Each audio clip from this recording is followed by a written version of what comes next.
மதுரை அலங்காநல்லூர் அருகே உள்ள கீழக்கரை கலைஞர் நூற்றாண்டு ஏறுதழுவுதல் அரங்கில் நடைபெற்ற ஜல்லிக்கட்டு போட்டியின் போது போலீசாரின் ரோந்து வாகனத்தில் காளையின் கயிறு சிக்கியதால் இருசக்கர வாகனத்தை தரதரவென்று இழுத்துச் சென்ற காளை கயிறை அவிழ்க்க வந்தவர்களிடம் ஆட்டம் காட்டியதால் பரபரப்பு ஏற்பட்டது. விவரங்களை தர இருக்கிறார் செய்தியாளர் குமார். விவரங்கள் வழங்கலாம்.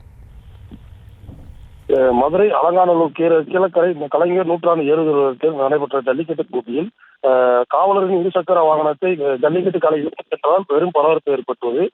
மதுரை மாவட்டம் அலங்காநல்லூர் அருகே உள்ள கீழக்கரை கிராமத்தில் அமைந்துள்ள கலைஞர் நூற்றாண்டு ஏறுதழுவுதல் அரங்கத்தில் இன்று பல்வேறு அமைப்பு சார்பாகவும் பல்வேறு மாவட்டம் சார்பாகவும் பாரம்பரியம் ஜல்லிக்கட்டு போட்டியானது நடைபெற்று வருது.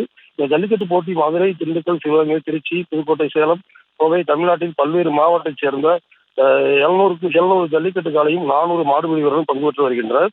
கால்நடை மருத்துவர்கள் பரிசோதனைக்கு பின்னரே ஜல்லிக்கட்டு காளை ஒன்றொன்றாக வாடிவாசல் வழியாக அவிழ்த்து வரப்படுகின்றது. மேலும் மாடுபிடி வீரர்களுக்கும் மருத்துவ பரிசோதனை பின்னர் களத்தில் அனுமதிக்கப்படுகின்றனர். இந்த ஜல்லிக்கட்டு போட்டியில் பங்கு பெற்ற வெற்றி பெறும் ஜல்லிக்கட்டு காளைகளுக்கு உரிமையாளருக்கும் மாடுபிடி வீரர்களுக்கும் பல்வேறு பரிசு பொருட்கள் வழங்கப்பட்டு வருகிறது. ஜல்லிக்கட்டு போட்டியில் காலை முக்கி காயமடைந்தவருக்கு முதல் சிகிச்சை அளிக்கப்பட்டு மருத்துவ தயார் நிலையில் உள்ளனர். மேலும் இந்த பலத்தை பாதுகாப்பும் ஜல்லிக்கட்டு போட்டி நடைபெற்று வருகிறது. மேலும் ஜல்லிக்கட்டு போட்டியில் வாடிவாசல் அழுத்து வரப்பட்ட காளை ஒன்று ஜல்லிக்கட்டு அரங்கத்தின் முன்பகுதியில் வந்து நின்ற போது அங்கு பல்வேறு இருசக்கர வாகனங்கள் இருந்தது. போலீஸ் இருசக்கர வாகனத்தை ஜல்லிக்கட்டு காளை கையில் சிக்கியதால் சிறிது தூரம் இருசக்கர வாகனத்தை தரவென்று இழுத்துச் சென்றது. இதனால் ரோந்து வாகன இருசக்கர வாகனம். விவரங்களுக்கு நன்றி.